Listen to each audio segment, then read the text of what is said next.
Security کو بھی خوش آمدید کہتے ہیں ہمارے حمید رامپور صاحب کو بھی خوش آمدید کہتے ہیں. ابھی پتہ چلا ہے کہ انہوں نے 25 تاریخ کو اجلاس بلا لیا ہے، لیکن یہ خلاف ورزی آئین تھی، چونکہ 21 تاریخ آخری ڈیٹ بنتی ہے جب ان کو اجلاس بلانا چاہیے تھا، یعنی کہ پیر کے دن. اور یہ بہت ہی بددیانتی پر مبنی فیصلہ ہے.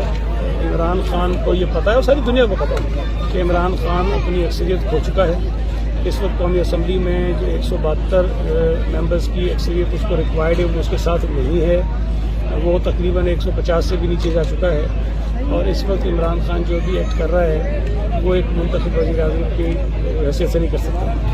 اور اب ہو یہ رہا ہے کہ وہ ہیلے بہانے ڈھونڈ کر OIC کو بنیاد بنا کر اس کی آڑ میں آئین کی خلاف ورزی کر رہا ہے. پہلی بات تو یہ کہ اسپیکر کو یہ سمجھنا چاہیے کہ اسپیکر نے آئین کی پاسداری کا حلف اٹھایا ہے، عمران خان کی پاسداری کا حلف نہیں اٹھایا.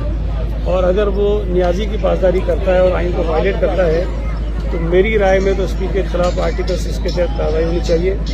وہ ایک وزیر اعظم کو جس کے پاس اکثریت نہیں ہے اس کو بچانے کے لیے غیر آئینی اقدامات کر رہا ہے اور غیر آئینی عمل کا حصہ بن رہا ہے.